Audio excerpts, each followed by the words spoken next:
ബിസ്മില്ലാഹിർ റഹ്മാനിർ റഹീം. ഖുൽ ഇൻ കുൻതും തുഹിബ്ബൂനല്ലാഹ ഫത്തബിഊനി യുഹിബ്ബുകുമുല്ലാഹ് വയഗ്ഫിർ ലക്കും ദുനൂബക്കും വല്ലാഹു ഗഫൂറുർ റഹീം. റബ്ബ് സുബ്ഹാനഹു വ തആലയുടെ നിയമനിർദ്ദേശങ്ങൾ ജീവിതത്തിൻ്റെ എല്ലാ മേഖലകളിലും പാലിച്ചു പുലർത്തി ജീവിക്കണമെന്ന് നമ്മെ ഏവരെയും ഓർമ്മപ്പെടുത്തുകയാണ്, വസിയ്യത്ത് ചെയ്യുകയാണ്. റബ്ബ് സുബ്ഹാനഹു വ തആലയുടെ റബ്ബിനെ കുറിച്ചുള്ള നമ്മുടെ മനസ്സിലുള്ള സ്ഥാനം, മഹാനായ നബി കരീം സല്ലല്ലാഹു അലൈഹി വസല്ലമയെ കുറിച്ച് നമ്മുടെ മനസ്സിലുള്ള സ്ഥാനം, ഇത് വിശുദ്ധ ഖുർആൻ കൃത്യമായി നമുക്ക് പഠിപ്പിക്കുന്നു. നബി കരീം സല്ലല്ലാഹു അലൈഹി വസല്ലമയുടെ ചര്യയും നമുക്ക് പഠിപ്പിക്കുന്നു.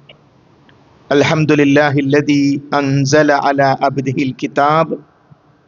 തൻ്റെ അടിമക്ക് കിതാബ് നൽകിയ അള്ളാഹുവിന് സ്തുതി എന്ന് എല്ലാ വെള്ളിയാഴ്ചയും സൂറത്തുൽ കഹ്ഫിലൂടെ നമ്മൾ പാരായണം ചെയ്യുമ്പോൾ അള്ളാഹു ആരാണ്, റസൂലുള്ളാഹി സ്വല്ലല്ലാഹു അലൈഹി വസല്ലം ആരാണ്, രണ്ടും വ്യക്തമാണ്. റസൂലുള്ളയെ കുറിച്ച് പറയുന്നത് അബ്ദുഹു വ റസൂലുഹു, അള്ളാഹുവിൻ്റെ അടിമയും അള്ളാഹുവിൻ്റെ റസൂലും. നമ്മൾ വുളൂ ചെയ്ത് കഴിഞ്ഞാലുള്ള ദുആയിൽ ആ കാര്യം എടുത്തു പറയുന്നു. അബ്ദുഹു, അവൻ്റെ അള്ളാഹുവിൻ്റെ അടിമ, വ റസൂലുഹു, അവൻ്റെ റസൂലും. അപ്പോൾ സൃഷ്ടിയാണ് നബി കരീം സല്ലല്ലാഹു അലൈഹി വസല്ലം, സ്രഷ്ടാവാണ് റബ്ബ് സുബ്ഹാനഹു വ തആല. അത് ഈ ലോകത്തുള്ള ഏറ്റവും വലിയ വ്യത്യാസമാണ്. അതുകൊണ്ടാണ് അന്തിമ പ്രവാചകന്മാരുടെ കൂട്ടത്തിൽ ഏറ്റവും അവസാനമായി വന്ന പ്രവാചകൻ. അതിനു മുമ്പ് കുറെ പ്രവാചകന്മാർ കഴിഞ്ഞുപോയി. അക്കാലഘട്ടത്തിലൊന്നും നബി കരീം സല്ലല്ലാഹു അലൈഹി വസല്ലം ഇല്ല. എന്നാൽ കഴിഞ്ഞുപോയ എല്ലാ പ്രവാചകന്മാരെയും സൃഷ്ടിച്ചതും അവരെ പ്രവാചകന്മാരാക്കിയതും അല്ലാഹു സുബ്ഹാനഹു വ തആലയാണ്. അതാണ് ഇസ്ലാമും മറ്റു മതങ്ങളും തമ്മിലുള്ള അടിസ്ഥാനപരമായ വ്യത്യാസമാണ്. സൃഷ്ടി വേറെ, സ്രഷ്ടാവ് വേറെ. ഒരിക്കലും സൃഷ്ടിയിലേക്ക് ചേർത്തുകൊണ്ട് സ്രഷ്ടാവിനെ പറയാൻ പാടില്ല. അള്ളാഹുവും അങ്ങും ഉദ്ദേശിച്ചാൽ എന്നൊരു ആൾ പറഞ്ഞപ്പോൾ നബി കരീം സല്ലല്ലാഹു അലൈഹി വസല്ലം പറഞ്ഞു, നിങ്ങൾ എന്നെ അള്ളാഹുവിനോട് സമപ്പെടുത്തുകയാണോ? ഗൗരവത്തോടു കൂടിയാണ്. അള്ളാഹു നിങ്ങളും ഉദ്ദേശിച്ചാൽ അങ്ങനെ ചേർത്ത് പറയാനേ പാടില്ല. അത് അല്ലാഹു സുബ്ഹാനഹു വ തആലയിൽ പങ്കു ചേർക്കലാണ്, സമപ്പെടുത്തലാണ് എന്ന് ലോകത്തിന്റെ പ്രവാചകൻ സല്ലല്ലാഹു അലൈഹി വസല്ലം പഠിപ്പിച്ചു. സദസ്സിലേക്ക് കടന്നു വരുമ്പോൾ എഴുന്നേറ്റ് നിന്നപ്പോൾ വിലക്കി. കാരണം ആ ആദരവ് ആരാധനയിലേക്ക് എത്തുമോ എന്ന് നബി കരീം സല്ലല്ലാഹു അലൈഹി വസല്ലം ഭയപ്പെട്ടു എന്നതാണ്. അപ്പോൾ നബി കരീം സല്ലല്ലാഹു അലൈഹി വസല്ലമയോടുള്ള നമ്മുടെ കടപ്പാട്, അള്ളാഹുവിനെ നമ്മൾ സ്നേഹിക്കേണ്ടതില്ലേ? റസൂലുള്ളാഹി സ്വല്ലല്ലാഹു അലൈഹി വസല്ലമയോട് ഹുബ്ബ് വെക്കേണ്ടതില്ലേ? യാതൊരു സംശയവും ആ കാര്യത്തിലില്ല.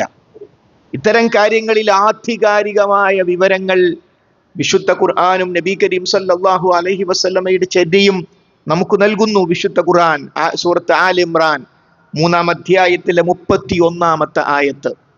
ഖുൽ, മുഹമ്മദ് നബിയെ പറയുക, നബിയെ അങ്ങ് പ്രഖ്യാപിക്കുക, ഇൻ കുൻതും തുഹിബ്ബൂനല്ലാഹ്, നിങ്ങൾ അള്ളാഹുവിനെ സ്നേഹിക്കുന്നുവെങ്കിൽ. റസൂലുള്ളയോട്, മുസ്ലിം ഉമ്മത്തിനോട് പറയാൻ വേണ്ടി പറയാം, നബിയെ നീ അവരോട് പറ, നിങ്ങൾ അഥവാ മനുഷ്യർ, സത്യവിശ്വാസികൾ അള്ളാഹുവിനെ സ്നേഹിക്കുന്നുവെങ്കിൽ, ഇൻ കുൻതും തുഹിബ്ബൂനല്ലാഹ്, നിങ്ങൾ അള്ളാഹുവിനെ സ്നേഹിക്കുന്നുവെങ്കിൽ, ഫത്തബിഊനി, നിങ്ങൾ എന്നെ പിൻപറ്റണം, എന്നെ ഇത്തിബാ ചെയ്യണം. എങ്കിൽ യുഹിബ്ബുകുമുല്ലാഹ്, എങ്കിൽ അല്ലാഹു സുബ്ഹാനഹു വ തആല നിങ്ങളെ ഇഷ്ടപ്പെടും. അപ്പോൾ ഈ ലോകത്ത് റബ്ബ് നമ്മളെ തൃപ്തിപ്പെട്ടാൽ, റബ്ബ് നമ്മളെ ഇഷ്ടപ്പെട്ടാൽ നമ്മൾ രക്ഷപ്പെട്ടു. ആ ഇഷ്ടം കിട്ടാനുള്ള മാർഗമാണ് റസൂലുള്ളാഹി സ്വല്ലല്ലാഹു അലൈഹി വസല്ലമയെ ഇത്തിബാ ചെയ്യുക. ഫത്തബിഊനി, നിങ്ങൾ എന്നെ അനുസരിക്കുവീൻ, എന്നെ അനുധാവനം ചെയ്യുവീൻ. യുഹിബ്ബുകുമുല്ലാഹ്, എങ്കിൽ അല്ലാഹു സുബ്ഹാനഹു വ തആല നിങ്ങളെ ഇഷ്ടപ്പെടും. തീർന്നില്ല. റസൂലുള്ളാഹി സ്വല്ലല്ലാഹു അലൈഹി വസല്ലമയെ നമ്മൾ അനുസരിച്ചാൽ അല്ലാഹു നമ്മളെ ഇഷ്ടപ്പെടും. ഖുർആൻ അവിടെ നിർത്തിയില്ല. വയഗ്ഫിർ ലക്കും ദുനൂബക്കും, നിങ്ങളുടെ പാപങ്ങൾ റസൂലുള്ള പൊറുത്തരുന്നല്ല, നിങ്ങളുടെ പാപങ്ങൾ അള്ളാഹു നിങ്ങൾക്ക് പുറത്തു തരും. വയഗ്ഫിർ ലക്കും ദുനൂബക്കും, അള്ളാഹു സുബ്ഹാനഹു വ തആല നിങ്ങളുടെ പാപങ്ങൾ പുറത്തു തരും. വല്ലാഹു ഗഫൂറുർ റഹീം, അള്ളാഹു സുബ്ഹാനഹു വ തആല ഗഫൂർ പാപങ്ങൾ പൊറുക്കുന്നവനാണ്, റഹീം കരുണയുടെ കടലാണ്, കരുണയുടെ നിധിയാകുന്നു, കരുണാനിധിയാകുന്നു റബ്ബ് സുബ്ഹാനഹു വ തആല. വിശുദ്ധ ഖുർആനിലെ സൂറത്ത് ആൽ ഇംറാനിലെ ഈ ആയത്ത് നമ്മോട് പറയുന്നത് അള്ളാഹുവിനെ ഇഷ്ടപ്പെടാൻ, അള്ളാഹുവിന്റെ ഇഷ്ടം നമുക്ക് കിട്ടാൻ റസൂലുള്ളാഹി സ്വല്ലല്ലാഹു അലൈഹി വസല്ലമയെ ഇത്തിബാ ചെയ്യലല്ലാതെ ഒരു മാർഗവുമില്ല. അതുകൊണ്ട് റസൂലുള്ളയെ ഇഷ്ടപ്പെടുക, റസൂലുള്ളാഹി സ്വല്ലല്ലാഹു അലൈഹി വസല്ലമയെ ഇത്തിബാ ചെയ്യുക എന്നത് കേവലം ഒരു നല്ല കാര്യമല്ല.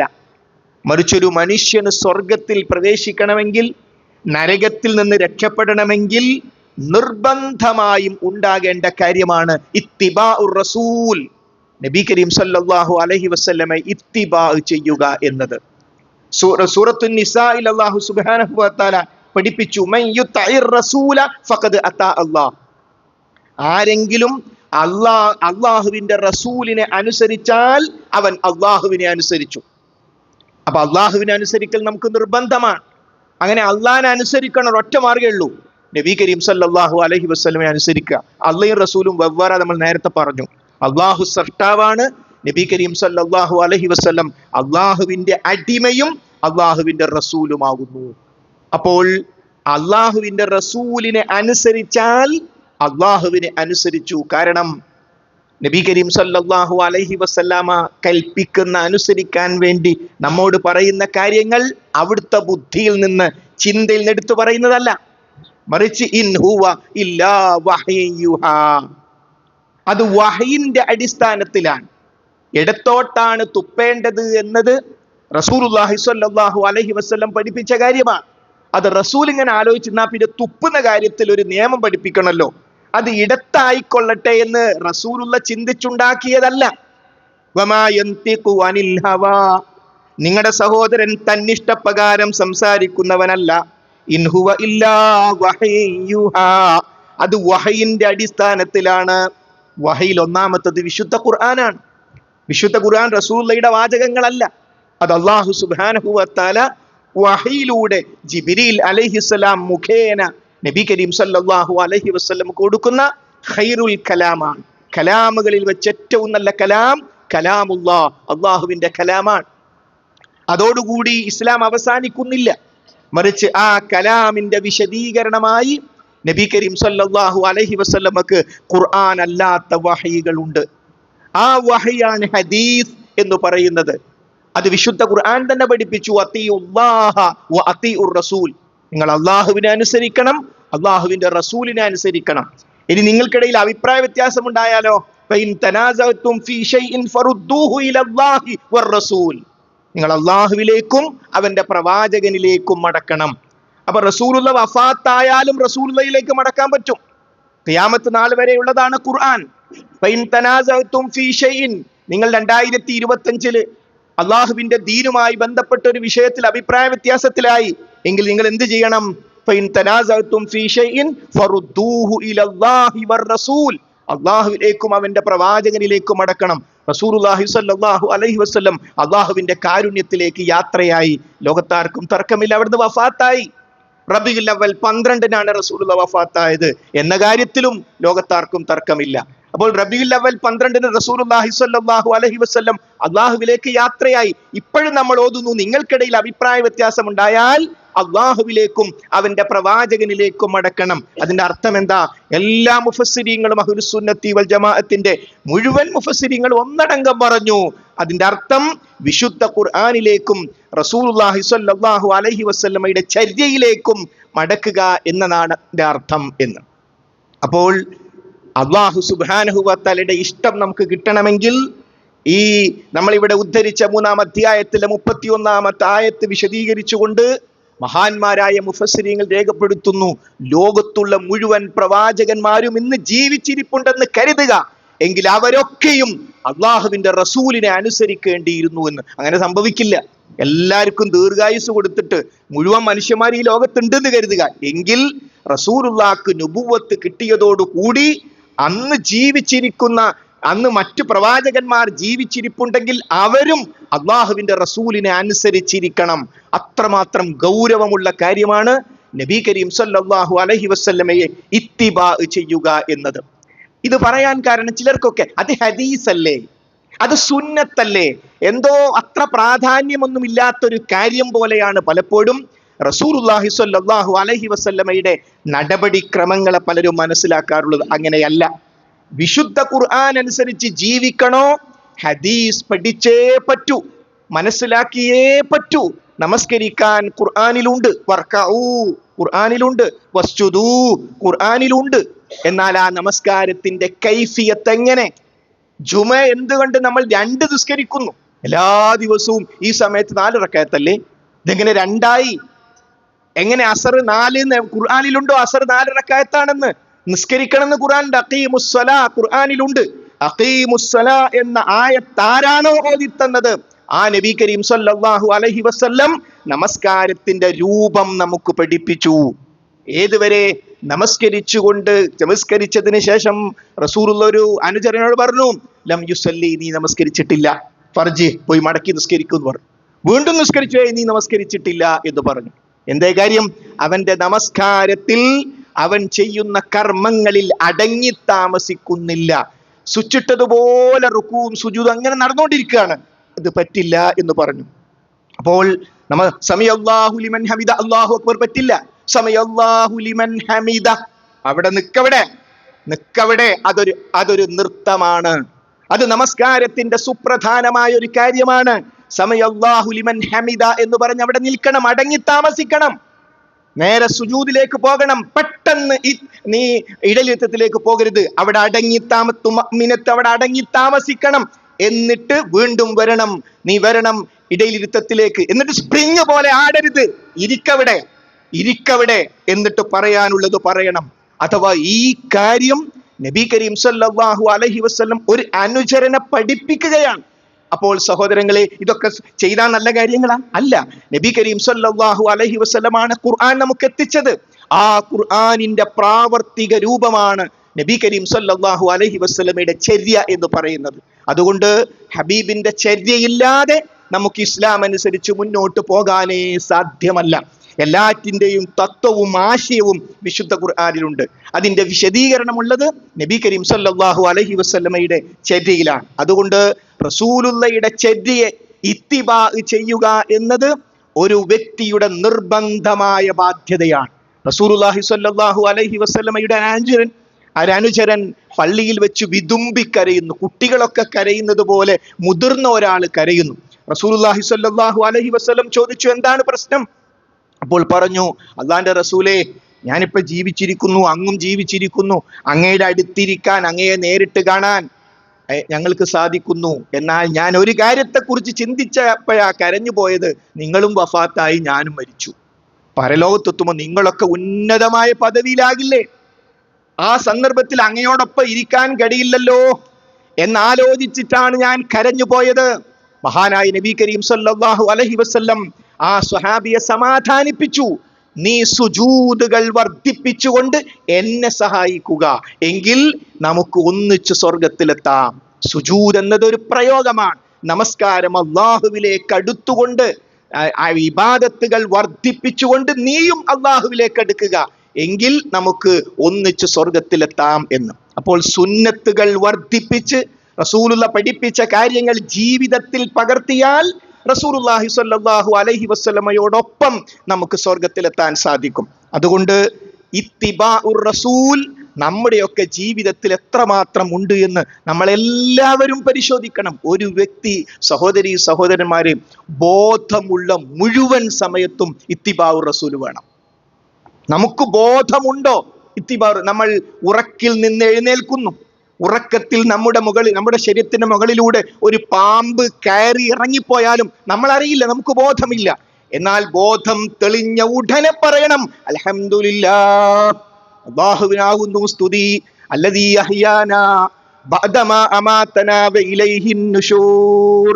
ഞങ്ങളെ മരിപ്പിച്ചതിന് ശേഷം, ഉറക്കം ഒരു മരണമാണ്, മരണത്തോടെ ഹദീസ് തുലനം ചെയ്തത്.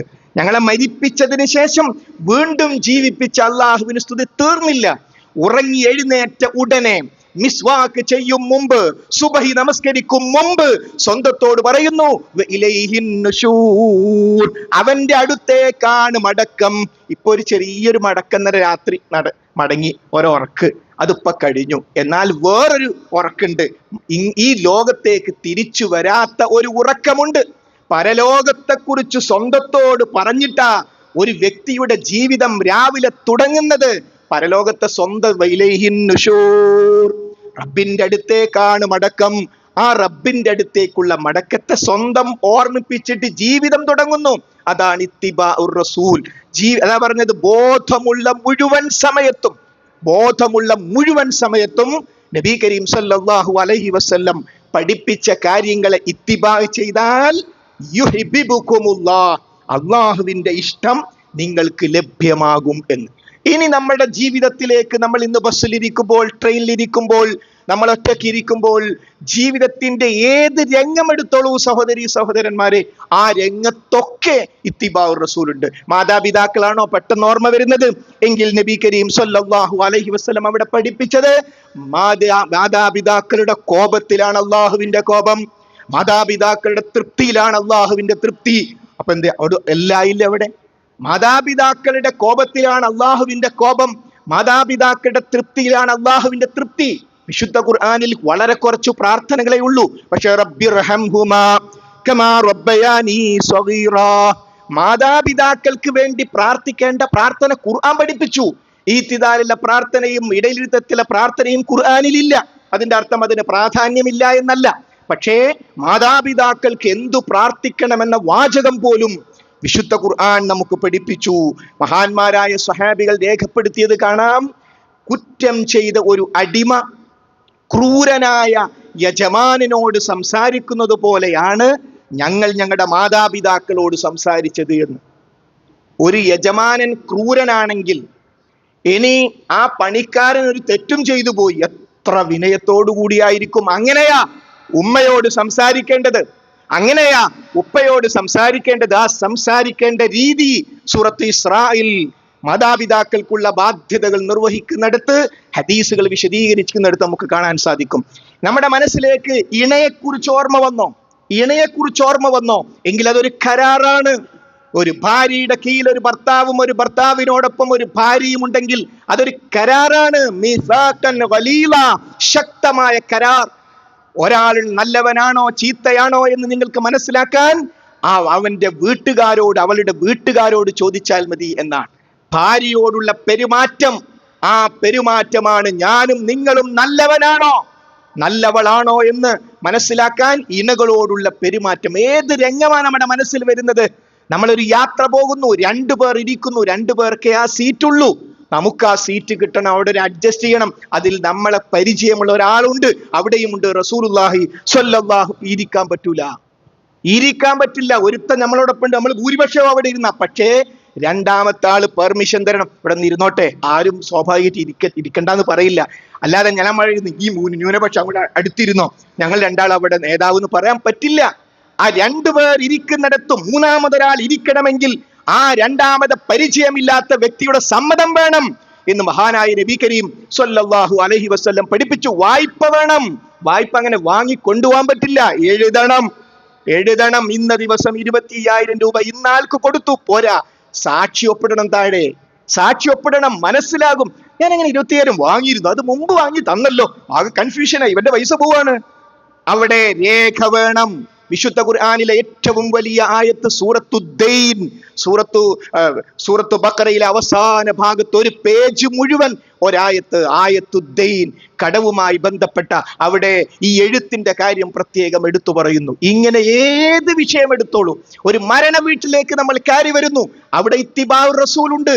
നബി കരീം സല്ലല്ലാഹു അലൈഹി വസല്ലം മരണ വീട്ടിലേക്ക് കയറി ചെന്നപ്പോൾ ആ മരണപ്പെട്ട വ്യക്തിയുടെ കണ്ണുകൾ അടച്ചു പിടിച്ചു. അപ്പൊ ചെയ്യേണ്ട പണി അതാണ്, കണ്ണുകൾ അടച്ചു പിടിക്കണം. അപ്പോൾ മരിക്കുകയാണെന്ന് മനസ്സിലായപ്പോൾ ആ വീട്ടിൽ നിന്ന് ശബ്ദമുയർന്നു. അപ്പൊ റസൂലുള്ള കരയരുത് എന്ന് പറഞ്ഞില്ല, എന്നാൽ നെഞ്ഞത്തടിച്ച് കരയരുത്, വിലപിക്കരുത്. യുഅമ്മിനൂനൽ മലായിക, നിങ്ങൾ പറയുന്ന കാര്യങ്ങൾക്ക് മലക്കുകൾ ആമീൻ പറയും. അപ്പോൾ ഭരിക്കുന്ന സന്ദർഭത്തിൽ ആ മരണ വീട്ടുകാർക്ക് ഇത്തിബാഉർ റസൂലുണ്ട്. റസൂലുള്ളാഹി സ്വല്ലല്ലാഹു അലൈഹി വസല്ലം ഒരു മരണം സംഭവിക്കുമ്പോൾ അവിടെ കരച്ചിലിന്റെ കാര്യത്തിൽ പോലും കരയാം. ഇസ്ലാം പഠിപ്പിച്ച കാര്യമാണ്. സ്വന്തം മകൻ ഇബ്രാഹിം എന്ന കുട്ടി മരണപ്പെട്ടപ്പോ റസൂലുള്ളാഹി സ്വല്ലല്ലാഹു അലൈഹി വസല്ലം എന്ന ലോകത്തുള്ള ഏറ്റവും നല്ല പിതാവ്, ആ പിതാവിന് സഹിച്ചില്ല. റസൂലുള്ളാഹിയുടെ കണ്ണുനീര് വന്നിട്ട് ഇബ്രാഹിം എന്ന കുട്ടിയുടെ മയ്യത്തിന്റെ വസ്ത്രത്തിലെ കുറ്റി എന്ന് കാണാം. അപ്പൊ അതിന്റെ അർത്ഥം എന്താ? കരച്ചിൽ സ്വാഭാവികമാണ്, കരച്ചിൽ പ്രകൃതിപരമാണ്. അതുകൊണ്ട് 3 ദിവസം ദുഃഖാചരണം പ്രഖ്യാപിച്ചു. ഒരു വീട്ടിലൊരു മരണം സംഭവിച്ചാൽ 3 ദിവസം ദുഃഖമാചരിക്കാം. അത് ഇസ്ലാം പഠിപ്പിച്ച കാര്യമാണ്. എന്നാൽ എനിക്ക് ആരുണ്ടോ എന്ന് ചോദിച്ച് കരയരുത്. അപ്പൊ മലക്കുകൾ ആമീൻ, പിന്നെ ഒക്കെ ആരും ഉണ്ടാവില്ല. അതുകൊണ്ട് മലക്കുകൾ ആമീൻ പറയുന്ന വീട് സന്ദർഭവുമായതുകൊണ്ട് ഒരിക്കലും വിലാപങ്ങൾ പാടില്ല എന്ന് മഹാനായ നബി കരീം സ്വല്ലല്ലാഹു അലൈഹി വസല്ലം പഠിപ്പിച്ചു. ഇങ്ങനെ ജീവിതത്തിന്റെ എല്ലാ രംഗങ്ങളിലും അതാ ശ്വാസം വിടുന്ന പോലെ എന്ന പോലെ എല്ലാ രംഗങ്ങളിലും ഒരാളെ കണ്ടാൽ പുഞ്ചിരിക്കണം. പല നികുതി കൊടുക്കണോ പുഞ്ചിരിക്കാൻ?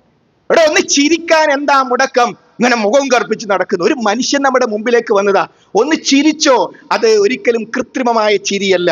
ആ വ്യക്തിക്ക് സന്തോഷം. അയാൾ എന്താ ഇങ്ങനെ മനുഷ്യന്റെ മുഖത്ത് നോക്കിയിട്ട് ഒരു സന്തോഷം വേണ്ടേ എന്ന് പലരും പറയാറുണ്ട്. റസൂലുള്ളാഹിയുടെ ചര്യയുണ്ട് അവിടെ. മറ്റുള്ളവരെ കാണുമ്പോൾ പുഞ്ചിരിക്കണം.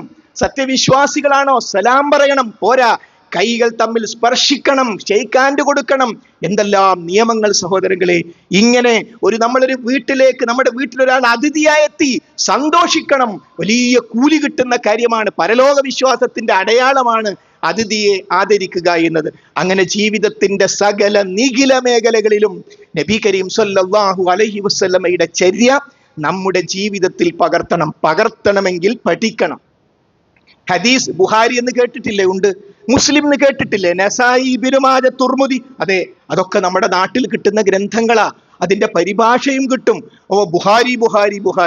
ബുഹാരിയിലെ ഒരൊറ്റ ഹദീസ് ഒരു ദിവസം പഠിച്ചാൽ 1 മാസം കൊണ്ട് 30 ഹദീസ് പഠിച്ചുകൂടെ? മുസ്ലിമിൽ ഒരു ഹദീസ് പഠിച്ചാൽ. അപ്പൊ അതുകൊണ്ട് സഹോദരന്മാരെ, പഠിക്കാൻ, റസൂലുള്ളാഹിയുടെ ചര്യ പഠിക്കാൻ നമ്മൾ തയ്യാറാകണം. അപ്പോഴാണ് അള്ളാഹുവിനെ ഇഷ്ടപ്പെടുന്ന ഒരവസ്ഥയിലേക്ക്, റസൂലുള്ളാഹി ഇത്തിബാ ചെയ്യുക വഴി അള്ളാഹുവിന്റെ ഇഷ്ടം നമുക്ക് കിട്ടുന്ന ഒരവസ്ഥയിലേക്ക് എത്താൻ നമുക്ക് സാധിക്കുക. റബ്ബ് സുബ്ഹാനഹു വ തആല ഇത്തിബാഉർ റസൂൽ നമ്മുടെ ജീവിതത്തിന്റെ ഭാഗമാക്കാൻ നമുക്കെല്ലാം തൗഫീക്ക് നൽകി അനുഗ്രഹിക്കുമാറാകട്ടെ.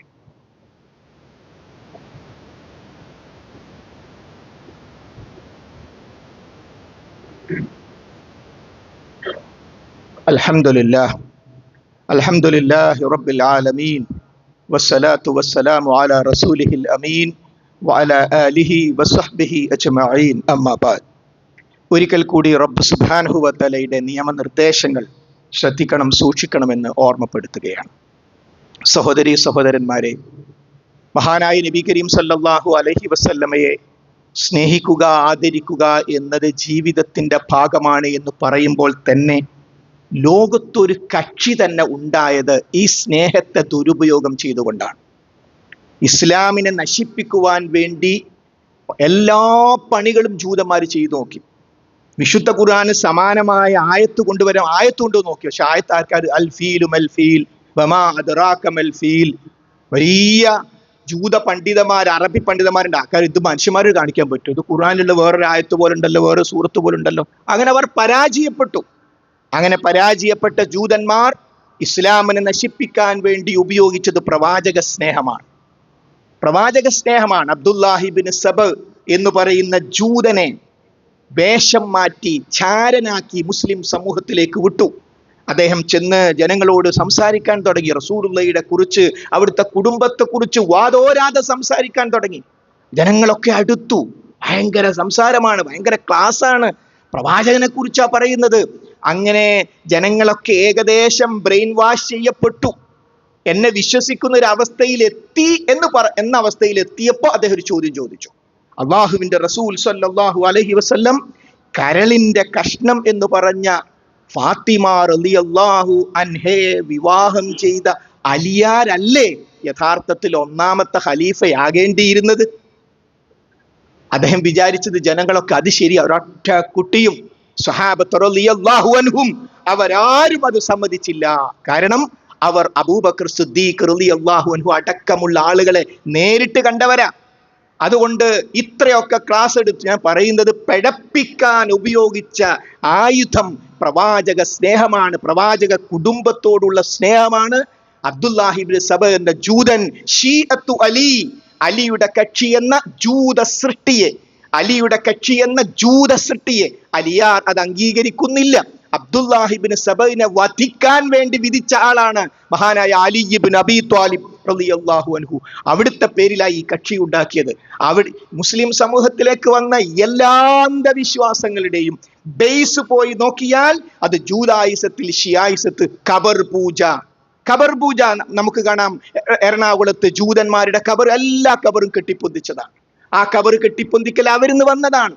അതേപോലെ തന്നെ നബിദിനാഘോഷം അവർ വ്യക്തമായി ക്ലിപ്പുകൾ ലോകത്തേക്ക് വിടുന്നു. ഞങ്ങളാണത് തുടങ്ങിയത്, ഞങ്ങളുടേതാണത്, അത് ഫാത്തിമിയകളാണ് അതിന്റെ തുടക്കക്കാർ എന്നവർ ലോകത്തു പറയുന്നു. ഇസ്ലാമിലേക്ക് വന്ന സകല അന്ധവിശ്വാസങ്ങളുടെയും സകല അനാചാരങ്ങളുടെയും ബേസ് ഇസ്ലാമിനെ നേരിട്ട് നശിപ്പിക്കാൻ സാധ്യമല്ല എന്നതുകൊണ്ട് ഇസ്ലാമിന്റെ ശത്രുക്കൾ ഇസ്ലാമിന്റെ ഉള്ളിലേക്ക് കടന്നുകൂടി അവർ ഉപയോഗിച്ചതാകട്ടെ റസൂലുള്ളാഹി സ്വല്ലല്ലാഹു അലൈഹി വസല്ലമയോടുള്ള ഹുബ്ബാണ്. സഹോദരങ്ങളെ നോക്കൂ, മഹാനായ റസൂലുള്ളാഹി സ്വല്ലല്ലാഹു അലൈഹി വസല്ലം 13 വർഷക്കാലം പ്രവാചകനായി, 23 വർഷക്കാലം പ്രവാചകനായി ഉണ്ടായില്ലേ? ആ 23 വർഷക്കാലത്തിൽ ഒരു ദിവസം, ഇന്ന് ഞാൻ ജനിച്ച ദിവസമാണ് എന്ന് വർഷത്തിലെ ഒരൊറ്റ ദിവസം പറഞ്ഞ് അതുകൊണ്ട് ഇന്നൊരാഘോഷമാണെന്ന് പറഞ്ഞിരുന്നെങ്കിൽ അത് തങ്കലിപികളെ പോലെ ഹദീസിലുണ്ടാകും. ബലിപെരുന്നാളിന്റെ ഹദീസ് എവിടെ? ചെറിയ പെരുന്നാളിന്റെ ഹദീസ് എവിടെ? ഇതാ ബുഖാരി, ഇതാ മുസ്ലിം, ഇതാ തുർമുദി, ഇതാ നസായി കാണിച്ചു കൊടുക്കാൻ പറ്റും. എന്നാൽ നബിദിനം ആഘോഷിക്കണം, അത് ഇസ്ലാമിന്റെ ഒരു ആഘോഷമാണ്. ആയത്തെവിടെ? ഹദീസ് എവിടെ? അങ്ങനെ കാണാനേ സാധ്യമല്ല. മാത്രമല്ല, 2 ആഘോഷങ്ങൾ പഠിപ്പിച്ചപ്പോൾ ഇന്നും നമ്മുടെ നാട്ടിലുള്ള മിക്ക മദ്രസയിലും, അത് സലഫി അല്ലാത്ത വ്യത്യാസം, മിക്ക മദ്രസയിലും ഇസ്ലാമിലെ ആഘോഷങ്ങൾ 2 ആകുന്നു. 1 ബലിപെരുന്നാൾ, 2 ചെറിയ പെരുന്നാൾ. ഇപ്പോഴും കുട്ടികൾ അങ്ങനെ തന്നെ പഠിക്കുന്നതും പരീക്ഷയ്ക്ക് എഴുതുന്നതും. എന്നാൽ ആ 2 ആഘോഷ ദിവസങ്ങൾ എന്ത് ചെയ്യണം?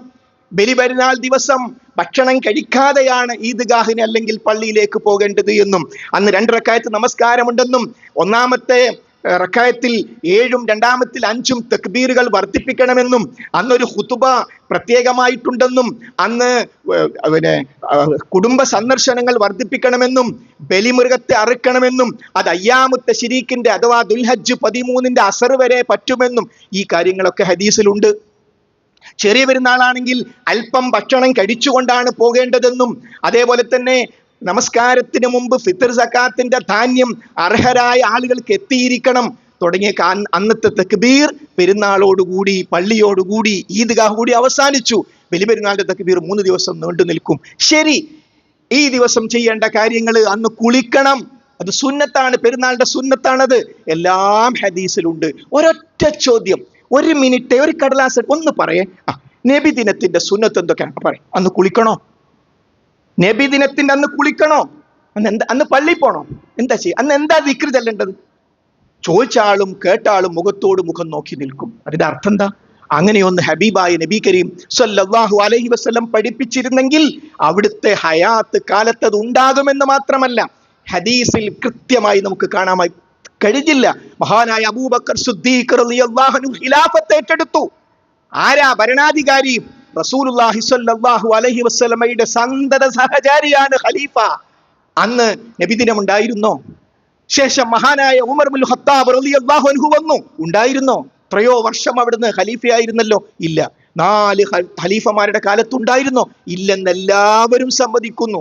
എന്നാൽ പിൽക്കാലഘട്ടത്തിൽ ഹിജ്റ 3 നൂറ്റാണ്ടുകൾക്ക് ശേഷം മുളഫർ രാജാവ് അദ്ദേഹത്തിന്റെ ഭരണം മോശമായപ്പോ ജനങ്ങളുടെ പ്രീതി പിടിച്ചു പറ്റാൻ വേണ്ടി അന്ന് ഷിയാക്കൾ ചെയ്ത അതേ പണി, പ്രവാചക കീർത്തനം, വരുവീൻ വരുവീൻ എന്ന് പറഞ്ഞു പുതിയൊരാചാരമുണ്ടാക്കി. മുളഫർ രാജാവാണ് തുടങ്ങിയത് എന്ന് മൗലിദിനെ അംഗീകരിക്കുന്നവർ തന്നെ മൗലിദ് കഴിക്കൽ മുമ്പ് പതിവില്ലാത്തതാ, അത് ഹിജ്റ 300-ന് ശേഷം വന്നതാ.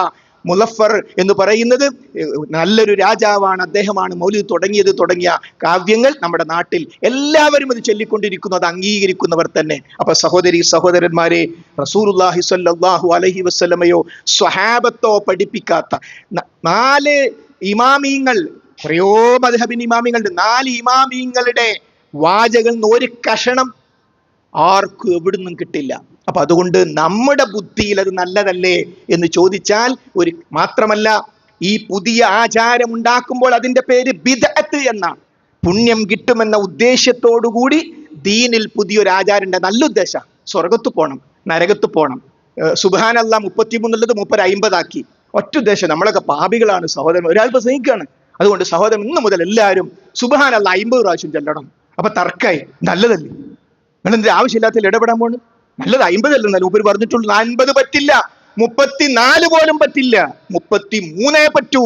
കാരണം അഷ്ഹദു അന്ന മുഹമ്മദർ റസൂലുള്ളാഹ്, നബി കരീം സല്ലല്ലാഹു അലൈഹി വസല്ലം അള്ളാഹുവിന്റെ ദൂതനാണെന്ന് ഞാനിതാ സാക്ഷ്യം വഹിച്ചിരിക്കുന്നു. റസൂലുള്ളാഹ് പഠിപ്പിച്ചതേ പറ്റുള്ളൂ. ഒരാൾ തുമ്മി പറഞ്ഞു അൽഹംദുലില്ലാഹ് വസ്സലാത്തു വസ്സലാമു അലാ റസൂലില്ലാഹ്, എന്താ അഭിപ്രായം? നമ്മുടെ അഭിപ്രായം എന്താ? തുമ്മുമ്പോ അൽഹംദുലില്ലാഹ് വസ്സലാത്തു വസ്സലാമു അലാ റസൂലില്ലാഹ്. സഹാബി പറഞ്ഞു അനങ്ങിപ്പോകരുത്, അള്ളാന്റെ റസൂൽ പഠിപ്പിച്ചത് അൽഹംദുലില്ലാഹ് എന്നാണ്. അവിടുന്ന് അങ്ങോട്ട് ഒരു വാചകവും കൂട്ടാൻ പറ്റില്ല. വസ്സലാത്തു വസ്സലാമു അലാ റസൂലില്ലാഹ് മോശമായിട്ടല്ല, അള്ളാന്റെ റസൂലിന്റെ തിരുനാവ് കൊണ്ട് പഠിപ്പിച്ചതിന് അപ്പുറത്തേക്ക് പോകാൻ നമുക്കാർക്കും അധികം. ഫത്തബിഊനി, നിങ്ങൾ എന്നെ ഇത്തിബാ ചെയ്യണം. ഇനി ഈ ആഘോഷങ്ങളുടെ പേരിൽ ഇന്ന് സമൂഹം ചൊല്ലിക്കൊണ്ടിരിക്കുന്ന യാ റബ്ബി സ്വല്ലി അലൻ നബിയ്യി മുഹമ്മദി മുൻജിൽ ഖലായിഖി മിൻ ജഹന്നമ ഫീ ഗദി, ഇത് പലപ്പോഴും നമ്മളൊക്കെ കേൾക്കാറുണ്ട്, മൈക്കിലൂടെ കേൾക്കും, പള്ളിയിൽ നിന്ന് കേൾക്കും പലപ്പോഴും. ഇതിന്റെ അർത്ഥം എന്താ സഹോദരങ്ങളെ? എല്ലാവർക്കും പരിചയം ഉണ്ടാകാൻ സാധ്യതയുള്ള മൗലിദിൽ ഒരു വാചകം ഞാൻ ഇവിടെ ഉദ്ധരിച്ചത്. എന്താ അതിന്റെ അർത്ഥം? അല്ലാഹുവേ, നാളെ അഥവാ അന്ത്യനാളിൽ സൃഷ്ടികളെ നരകത്തിൽ നിന്നും രക്ഷിക്കുന്നവനായ മുഹമ്മദ് നബിക്ക് അല്ലാഹുവേ അങ്ങ് അനുഗ്രഹം ചൊരിയണമേ. റസൂലിനെ കുറിച്ച് എന്താ പറഞ്ഞത്? സൃഷ്ടികളെ നരകത്തിൽ നിന്നും രക്ഷിക്കുന്ന മുഹമ്മദ് നബി. എന്നാൽ ആ റസൂൽ നമ്മളെ പഠിപ്പിച്ചതോ അല്ലാഹുമ്മ അജിർനി മിനന്നാർ, നിങ്ങൾ പ്രാർത്ഥിക്കണം അല്ലാഹുവേ നരകത്തിൽ നിന്നും കാത്തുരക്ഷിക്കണേ. നരകത്തിൽ നിന്ന് കാത്തുരക്ഷിക്കണേ എന്ന ദുആ പഠിപ്പിച്ച റസൂലിനെ കുറിച്ച് നരകത്തിൽ നിന്ന് രക്ഷപ്പെടുന്ന റസൂൽ, അഫമൻ ഹഖ അലൈഹി കലിമത്തുൽ അദാബ് അഫ അൻത തുൻഖിദു മൻ ഫിന്നാർ, ഒരാളുടെ മേൽ അള്ളാഹുവിന്റെ ശിക്ഷ സ്ഥിരപ്പെട്ടാൽ നീയാണോ ആ വ്യക്തിയെ നരകത്തിൽ നിന്ന് രക്ഷപ്പെടുത്തുന്നത്? അൻത ഗഫാറുൽ ഹതായ വദുനൂബിൽ മുബിഖാതി, പാപങ്ങൾ പൊറുത്തു തരുന്ന മുഹമ്മദ് നബിയെ. കഴിഞ്ഞു, ഇനി നിസ്കരിച്ചിട്ട് നോമ്പ് വെച്ചിട്ടും കാര്യമല്ല. അള്ളാഹുവിന്റെ വിശേഷണം അള്ളാഹുവിന്റെ അടിമക്ക് കൊടുത്തു. റസൂലുള്ള പഠിപ്പിച്ചതോ നിങ്ങൾ നിസ്കരിച്ചു കഴിഞ്ഞാൽ ഉടൻ പറയണം അസ്തഗ്ഫിറുല്ലാഹ്. റസൂലിനോടല്ല, അസ്തഗ്ഫിറുല്ലാഹ്, അള്ളാഹുവോട് നിങ്ങൾ ഇസ്തിഗ്ഫാർ തേടണം. അതുകൊണ്ട് സഹോദരി സഹോദരന്മാരെ, എന്താ നിങ്ങൾ ഇങ്ങനെ ആകെ രാജ്യത്തൊക്കെ പ്രശ്നമുള്ള സമയത്ത് ഈ മൗലൂദ് ഓതാൻ പറ്റൂല്ലോ എന്നൊക്കെ ഇപ്പം ഖുത്ബ പറയാനുള്ളത്? സഹോദര, രാജ്യത്തെ പ്രശ്നം വരും പോകും, അതിന്റെ അടുക്ക് നമ്മളങ്ങ് മരിച്ച് ഖബറിലെത്തിയാലേ രാജ്യത്തെ പ്രശ്നം പറഞ്ഞ് ഉത്തരം പറയാൻ പറ്റില്ല. അള്ളാന്റെ റസൂൽ സല്ലല്ലാഹു അലൈഹി വസല്ലമയെ പടച്ചോന്റെ സ്ഥാനത്തേക്ക് ഉയർത്തിയ പിന്നെ കലിമത്ത് തൗഹീദ് തെറ്റി ഖബറിൽ ശിക്ഷ അനുഭവിക്കേണ്ടി വരും. അതോടുകൂടി ഒരു മനുഷ്യന്റെ അമലുകൾ മുഴുവൻ പൊളിഞ്ഞു പോകും. വമൻ യുശ്രിക് ബില്ലാഹ് ഫഖദ് ഹറമല്ലാഹു അലൈഹി ജന്ന, അള്ളാഹുവിൽ പങ്കുചേർത്താൽ ആ വ്യക്തിക്ക് അള്ളാഹു സ്വർഗം ഹറാമാക്കിയിരിക്കുന്നു. അതുകൊണ്ട് സഹോദരി സഹോദരങ്ങളെ, ഈ തെറ്റ് രാജ്യത്തുടനീളം വ്യാപകമായി നടക്കുമ്പം അതിനൊരു മറുവശം കാരണവന്മാർക്കറിയാം. VP സിംഗ് ഗവൺമെന്റ് ആണ് ഇന്ത്യ രാജ്യത്ത് അത് അവധി ദിനമാക്കിയത്. പുതിയ കുട്ടികൾ വിചാരിക്കും ഇത് മുമ്പേ അവധിയാണ്. എന്നാണ് ഈ അവധി വന്നത്? ഒന്ന് സെർച്ച് ചെയ്താൽ അപ്പം നമുക്ക് കിട്ടും. അതുകൊണ്ട് സഹോദരി സഹോദരന്മാരെ, കൃത്യമായി മനസ്സിലാക്കുക, നബി കരീം സല്ലല്ലാഹു അലൈഹി വസല്ലമയെ ജീവിതത്തിൽ നമുക്ക് ബോധമുള്ള മുഴുവൻ സമയത്തും സ്നേഹിക്കണം. ബോധമില്ലാത്ത ഉറക്കിലേക്ക് പോകുമ്പോഴും സ്നേഹിക്കണം. ഉറക്കം ഉണരുന്നത് മുതലും സ്നേഹിക്കണം. ആ സ്നേഹം എല്ലാ ദിവസവുമാണ്, എല്ലാ മണിക്കൂറുകളിലുമാണ്. ആ സ്നേഹമാണ് നമുക്ക് വേണ്ടത്. റബ്ബ് സുബ്ഹാനഹു വ തആല സത്യം സത്യമായി മനസ്സിലാക്കാനും അത് ജീവിതത്തിൽ പകർത്താനും നമുക്കെല്ലാം തൗഫീഖ് നൽകി അനുഗ്രഹിക്കുമാറാകട്ടെ. അല്ലാഹു സുബ്ഹാനഹു വ തആലയുടെ ഇഷ്ടം കിട്ടുന്ന ഇത്തിബാഉർ റസൂൽ ജീവിതത്തിന്റെ ഭാഗമാക്കാൻ അല്ലാഹുവേ നീ ഞങ്ങൾക്ക് തൗഫീഖ് നൽകി